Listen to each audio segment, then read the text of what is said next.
Last lecture में, last video में हमने ये देखा था कि कीवर्ड्स क्या होते हैं। पाइथन वर्जन के हिसाब से चेक करना हो कि कौन कौन से कीवर्ड्स हमारे पाइथन के अंदर यूज होने वाले हैं। तो उसकी अगर लिस्ट चेक करनी हो तो उसके लिए हमारे पास ये कमांड है, import keyword keyword dot keyword list.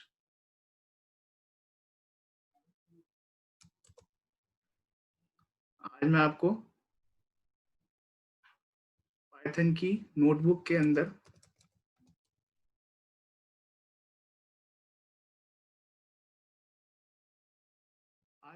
Python की नोटबुक के अंदर ये शो करूंगा कि हम किस तरह से ऑपरेटर्स को यूज कर रहे हैं और किस तरह से इंस्ट्रक्शंस को रन कर रहे हैं। तो सबसे पहले जो आज इंस्ट्रक्शन हम रन करने वाले हैं वो ये कीवर्ड्स वाली इंस्ट्रक्शन ही हम रन करेंगे।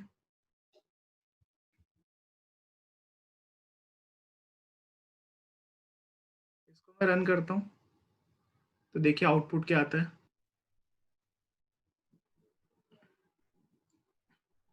ये देखिए सारे इंस्ट्रक्शंस जो जो यूज होंगी, जो जो कीवर्ड हैं पाइथन के अंदर, वो सारी इंस्ट्रक्शंस आउटपुट पे आ गई हैं। मैं आपके सामने एक स्टेटमेंट लिख रहा हूँ और इसका मीनिंग भी आपको साथ साथ समझा रहा हूँ। ए एक वेरिएबल है, उस वेरिएबल के अंदर हमने वैल्यू स्टोर करी 10। नेक्स्ट लाइन में मैंने लिखा ए इक्वल्स टू ए प्लस 5। तो इसका क्या मतलब है इस स्टेटमेंट का? इस स्टेटमेंट का मतलब है, पहले तो अगर मैं आपको ये बता दूं कि असाइनमेंट ऑपरेटर काम किस तरह करता है। असाइनमेंट ऑपरेटर के राइट साइड पे जो भी वैल्यू होती है वो लेफ्ट साइड में स्टोर हो जाती है। तो एक बार हम राइट साइड, अभी करंटली प्रोग्राम के अंदर ए के अंदर वैल्यू है 10।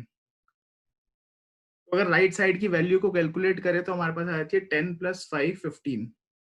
तो राइट साइड पे जो हमारे पास वो वैल्यू है वो हो गई 15। अब इस वैल्यू को हम लेफ्ट साइड पे स्टोर कर देंगे, यानी कि ए के अंदर ही वैल्यू अब चेंज होके 10 की जगह 15 हो जाएगी।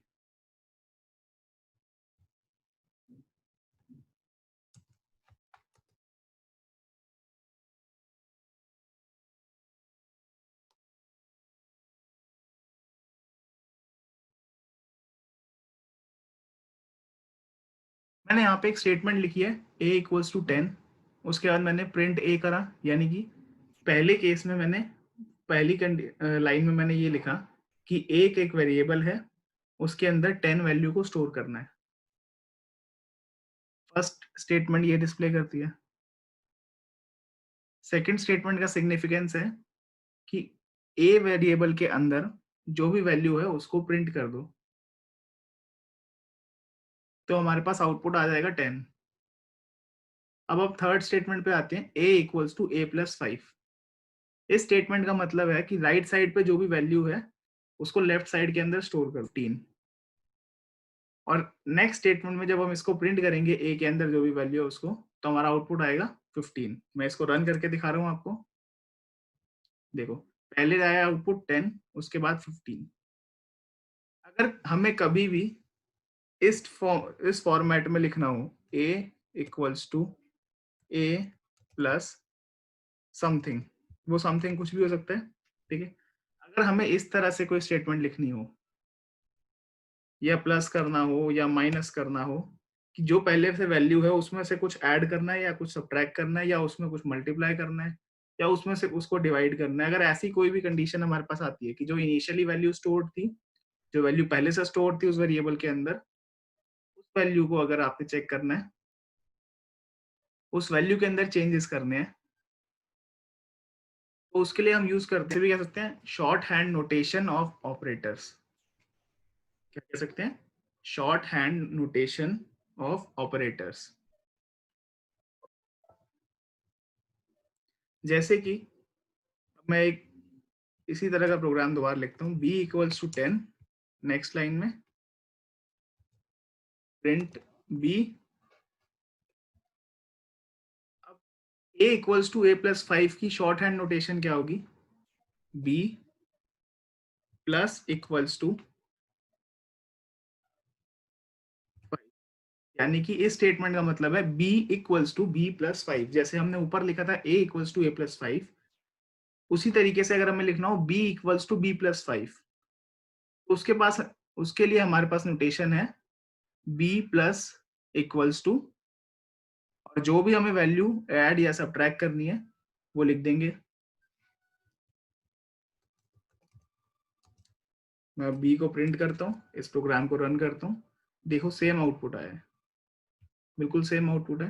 तो अगर हमें पहले जो वैल्यू स्टोर हो चुकी है उस वैल्यू को मॉडिफाई करना है, कुछ उसमें एडिशन करना है, उसमें कुछ सब्ट्रैक्शन करना है, या उसको किसी चीज से मल्टीप्लाई करना है, ऐसा कुछ करने के लिए हम क्या करते हैं, हम शॉर्ट हैंड नोटेशन यूज करते हैं।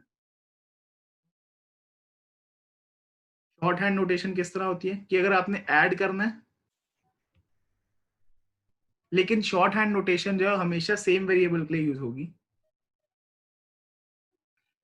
अगर ऐड करके करना है तो ये ऑपरेशन है आपके पास, सब्ट्रैक्ट करके करना है तो माइनस फिर इक्वल्स टू, मल्टीप्लाई करके करना है तो मल्टीप्लाई यानी स्टार, फिर equals to, divide equals to, अगर रिमाइंडर चाहिए रिमाइंडर इक्वल्स टू, अगर आपको फ्लोर डिवीजन कराना है तो फ्लोर डिवीजन का डबल स्लैश आएगा और इक्वल्स टू,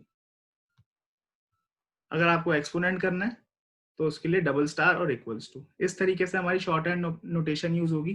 मैंने यहाँ पे एग्जाम्पल लिए, इन सब एग्जाम्पल्स को मैं आपके सामने रन करके दिखाता हूँ।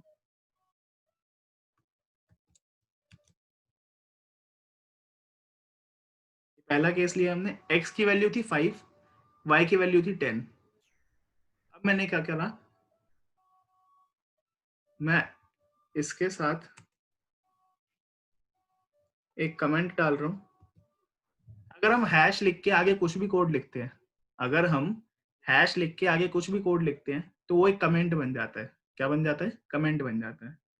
कमेंट, कंपाइलर कमेंट को इग्नोर कर देता है। ठीक है, अगर मेरे को यूज करना है, मैं चाहता हूं कि पूरे प्रोग्राम के अंदर मैं अपने लिए कुछ पॉइंट्स मार्क करना चाहता हूँ, कुछ नोट्स बनाना चाहता हूँ अपने प्रोग्राम के अंदर, तो उसके लिए हम कमेंट्स यूज करते हैं। इस स्टेटमेंट को हम ऐसे भी लिख सकते थे, x equals to x plus 2y। ये दोनों स्टेटमेंट सेम है, ये दोनों स्टेटमेंट्स सेम है।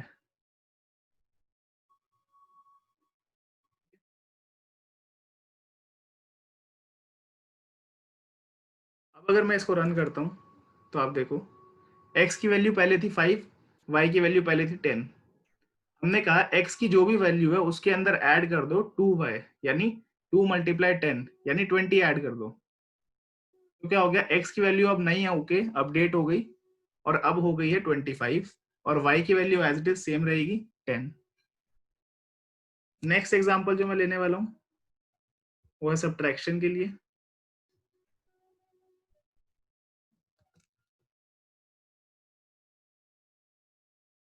इसी तरीके से x की वैल्यू है 5, y की वैल्यू है 10। मैं चाहता हूँ x के अंदर जो भी वैल्यू थी उसमें से 2y माइनस हो जाए, उसके अंदर से 2y माइनस हो जाए। जरूर नहीं है आप 2y लिखो, आप सिर्फ 2 भी लिख सकते हो। ठीक है, ये टोटली आपके ऊपर डिपेंड करता है। हम सिर्फ ये सीखना चाह रहे हैं यहाँ पे कि अगर वैल्यू को मॉडिफाई करना है, पहले से कुछ वैल्यू स्टोर्ड है और उसी को मॉडिफाई करना है, तो किस तरह लिखेंगे। इसको हम रन करेंगे तो आ जाएगा x equals to -15, y equals to 10। क्यों? क्योंकि पहले वैल्यू थी 5, माइनस कर दिया उसमें से 20, तो बच गई -15। इसी तरीके से आप बाकी सारी स्टेटमेंट्स को रन करके चेक कर सकते हैं। कोई भी आपको डाउट आता है तो आप मेरे को कमेंट सेक्शन में बताइए।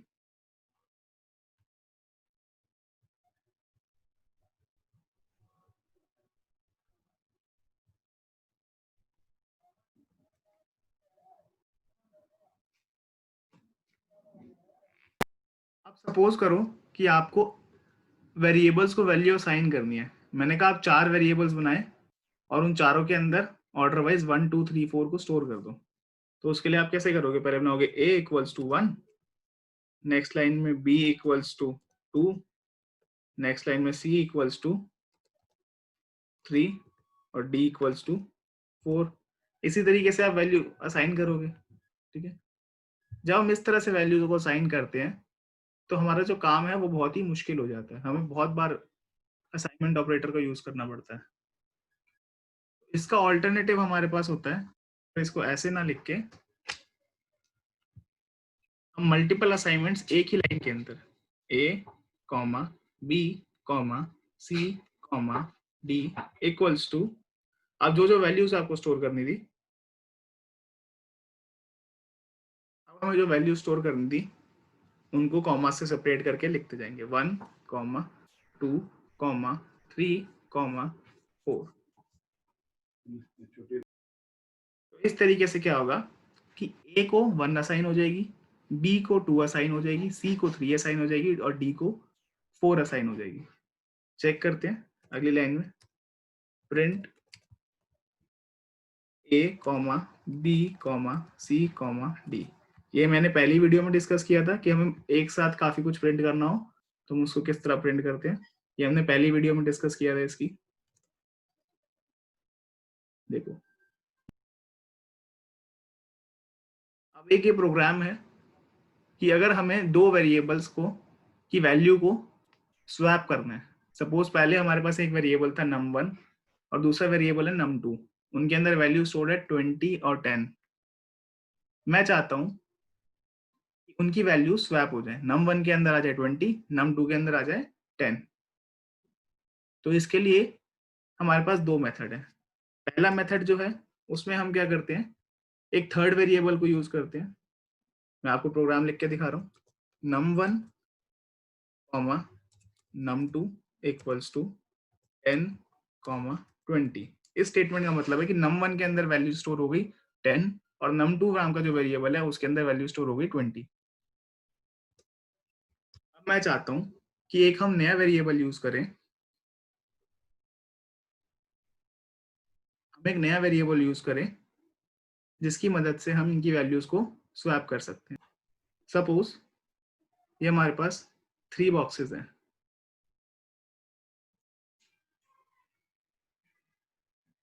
इसके अंदर वैल्यू स्टोर्ड है 5, इसके अंदर 10। अब मैं चाहता हूं कि ये बॉक्स के मैंने नाम दे दिए ए,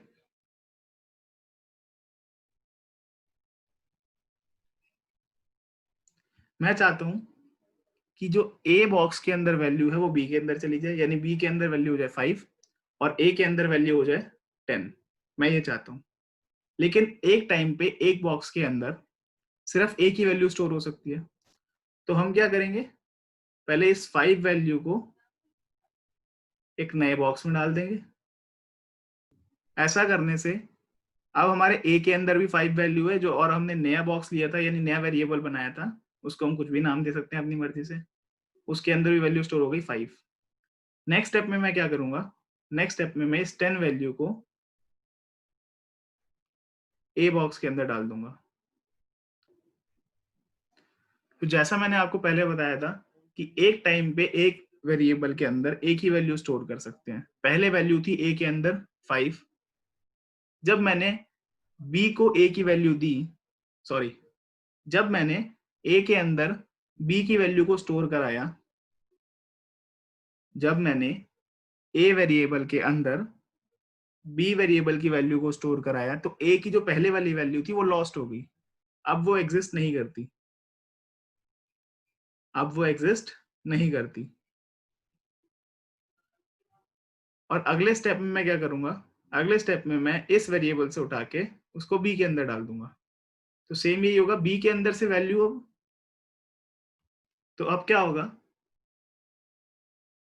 तो अब क्या होगा, जिस तरह से ए की वैल्यू लॉस्ट हो गई थी बी की वैल्यू भी लॉस्ट हो जाएगी। बी की वैल्यू जो 10 थी वो लॉस्ट हो गई, और जो नए जो हमने एक एडिशनल वेरिएबल लिया था तीसरा, उसके अंदर जो वैल्यू थी वो बी के अंदर आके स्टोर हो गई। तो अगर आप स्टार्टिंग से देखें तो ए और बी की वैल्यूज आपस में स्वैप हो चुकी हैं, और इसके लिए हमने एक तीसरा वेरिएबल लिया था। क्लियर। अब इसी मेथडोलॉजी को हम यूज करेंगे इसी मेथडोलॉजी को हम यूज करेंगे अपने प्रोग्राम में। हम क्या करेंगे, एक वेरिएबल लेंगे टेम्प नाम का, टेम्प यानी टेम्परेरी वेरिएबल, आप कुछ भी नाम दे सकते हैं, ए बी सी डी कुछ भी आप दे सकते हैं अपनी मर्जी से। मैंने यहाँ पे टेम्प ले लिया। टेम्प यानी कि टेम्परेरी वेरिएबल, इसका कुछ ऐसा काम नहीं है, ये टेम्परेरीली काम करेगा, उसके बाद इसका हमारे लिए कोई काम नहीं है, इसलिए मैंने टेम्प ले लिया इसको। मैंने क्या किया, टेम्प के वेरिएबल के अंदर num1 की वैल्यू को स्टोर कर दिया, टेम्प के अंदर num1 की वैल्यू को स्टोर कर दिया, और num1 की वैल्यू के अंदर num2 को स्टोर कर दिया। तो इससे होगा क्या, जो num1 के अंदर वैल्यू थी 10, वो हमारे टेम्प के पास सेव है, और num1 की वैल्यू 10 से चेंज होके अब 20 हो चुकी है। तो अभी इस केस पे, इस सिचुएशन पे दोनों वेरिएबल्स के अंदर वैल्यू है 20 और 20। अब मेरे को क्या करना है, num2 को 10 करना है, तो हम क्या करेंगे, num2 इक्वल्स टू टेम्प, यानी जो टेम्प के अंदर स्टोर था वो।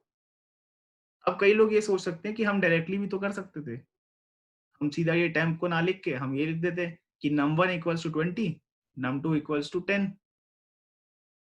इस केस में अभी हमें पता है कि नंबर्स क्या हैं। अगर कभी ऐसा केस आ जाए कि हमें ये नहीं पता नंबर्स क्या है, हमें सिर्फ ये पता है कि इन वेरिएबल्स की वैल्यू को चेंज करना है, तो उस केस में हम तो खुद अपनी तरफ से नंबर नहीं डाल सकते, हम ये नहीं लिख सकते num1 इक्वल्स टू 10 और num2 इक्वल्स टू 20। तो उस केस में हम टेम्प वेरिएबल को यूज करते हैं।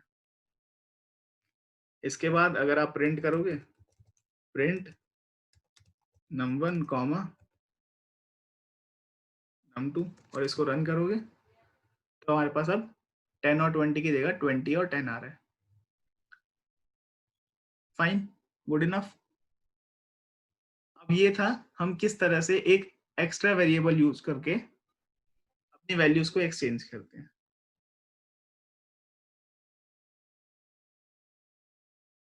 हमारे पास एक ऑल्टरनेटिव मेथड भी है।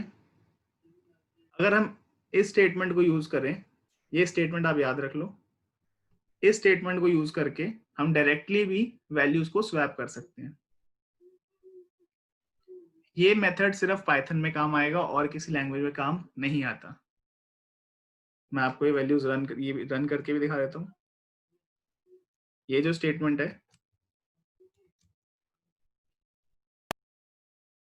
अब मैं क्या करूंगा, मैं इस स्टेटमेंट को वहां से उठा के लाया और यहाँ पे आके कॉपी पेस्ट करा और अब प्रिंट कर दिया, क्योंकि जब तक प्रिंट नहीं करेंगे हम तो हमें पता ही नहीं लगेगा कि वैल्यू स्वैप हुई या नहीं हुई। मैं इसको रन करता हूँ। देखो पहले थी num1 और num2 के अंदर वैल्यूज थी 20 और 10। अगर ऊपर वाले सेल को आप देखो तो उस समय तक हमारे num1 और num2 के अंदर वैल्यूज थी 20 10। मैंने दोबारा स्वैप करा तो वैल्यूज दोबारा स्वैप हो गई हैं। ठीक है,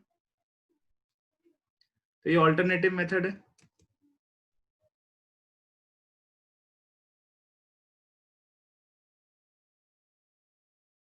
अभी तक हमने जितने वेरिएबल्स देखे, हमने देखा कि हम उनको वैल्यूज खुद असाइन कर रहे हैं। जैसे मैंने num1 को खुद असाइन करा कि उसके अंदर वैल्यू 10 स्टोर होगी, num2 के अंदर मैंने असाइन किया था कि वैल्यू 20 स्टोर होगी।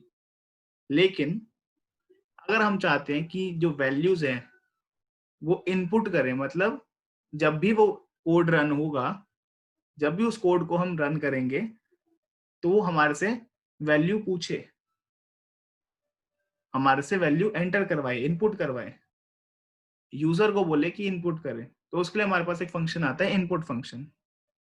उसके लिए हमारे पास एक फंक्शन आता है इनपुट फंक्शन।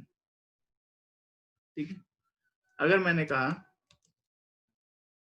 अगर मैंने कहा कि मेरे को नेम नाम का एक वेरिएबल है और इसमें इनपुट करवाना है कुछ भी, ठीक है,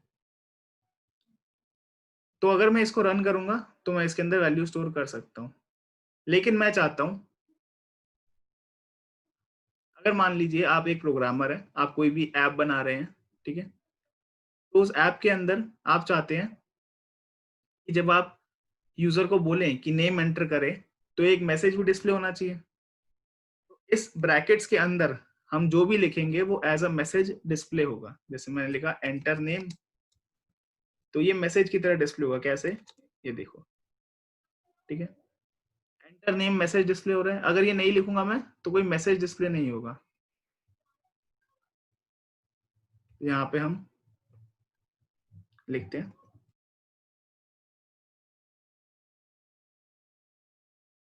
अब हमारे नेम के अंदर जो वैल्यू है वो साहिल स्टोर हो गई। अब नीचे अगर मैं यहाँ पे प्रिंट नेम करूंगा, प्रिंट नेम, तो हमें आउट के लिए हम इनपुट इनपुट फंक्शन को यूज करते हैं। तो अगर हमें दो नंबर्स को ऐड कराना है, num1 equals to input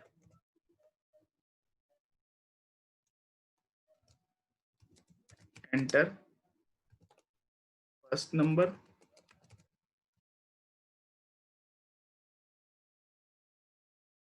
next line में num2 equals to input enter second number, num1 multiple num1 plus num2। मैं इसको प्रिंट कर सकता हूँ डायरेक्टली, प्रिंट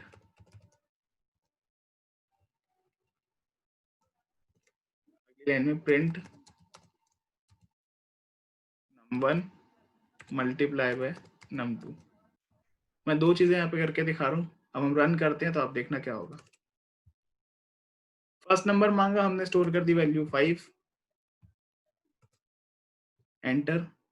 सेकेंड वैल्यू पूछी, हमने वैल्यू डाल दी 6, एंटर।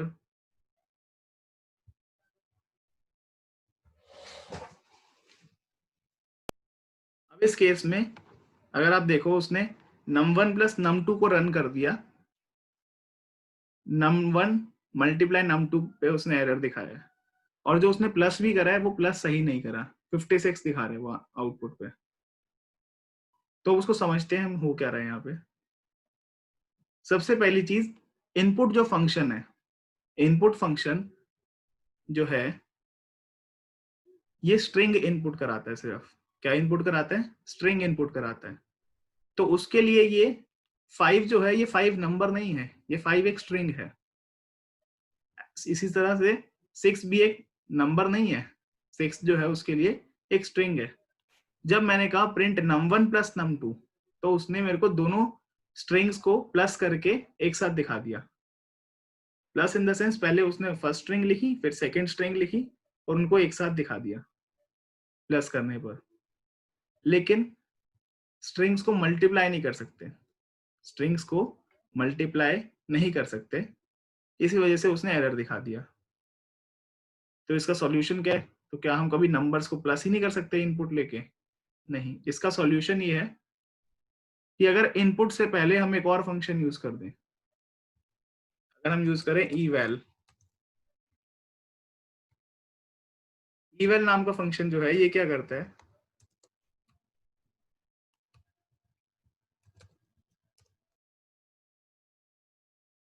जब हम इनपुट से पहले eval लिख देंगे, तो अब जो कुछ भी इनपुट होगा वो स्ट्रिंग इनपुट ना होके वो एक नंबर इनपुट होगा। ठीक है, अब मैं इसको दोबारा रन करता हूँ।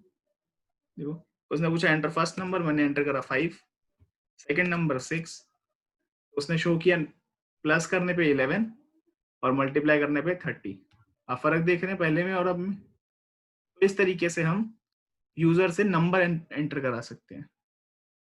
अगर हमें स्ट्रिंग एंटर कराना है तो हमें eval लिखने की जरूरत नहीं है। जैसे यहाँ पे हमें नेम के अंदर हमें स्ट्रिंग एंटर करना था, तो हमें कोई इशू नहीं था, स्ट्रिंग एंटर हो गया, स्ट्रिंग डिस्प्ले भी हो जाएगा। लेकिन अगर आपको नंबर करवाना है तो नंबर के लिए आपको eval यूज करना पड़ेगा।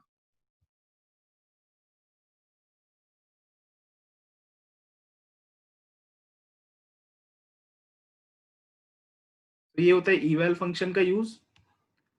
कमेंट्स मैंने आपको बताए थे,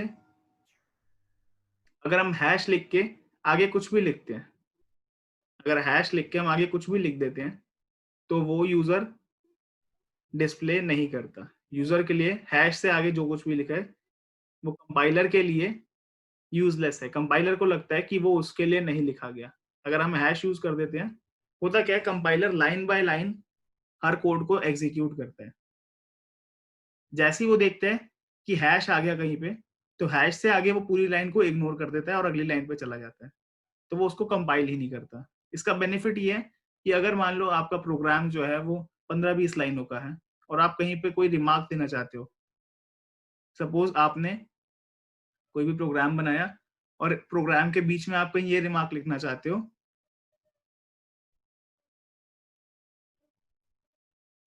प्रोग्राम के बीच में आप ये रिमार्क लिखना चाहते हो, मल्टीप्लिकेशन ऑफ टू नंबर्स, ताकि आपको बाद में पता रहे कि इस पर्टिकुलर लाइन के अंदर आपने मल्टीप्लिकेशन किया था। तो हम क्या करते हैं, हम हैश को यूज करके हम रिमार्क डाल सकते हैं। कैसे आओ मैं आपको दिखाता हूँ।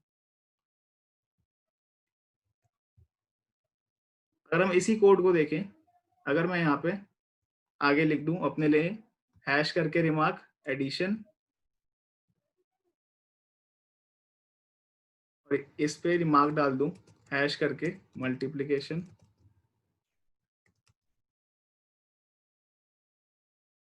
तो अब कंपाइलर इसको एग्जीक्यूट नहीं करेगा, लेकिन जब भी मैं इस प्रोग्राम को देखूंगा तो मेरे को एकदम से याद आ जाएगा, हाँ ये मैंने एडिशन किया था यहाँ पे और इस यहाँ पे मल्टीप्लिकेशन किया था। तो ये कमेंट्स का काम होता है। कमेंट्स इस तरह हमारे लिए यूजफुल होते हैं।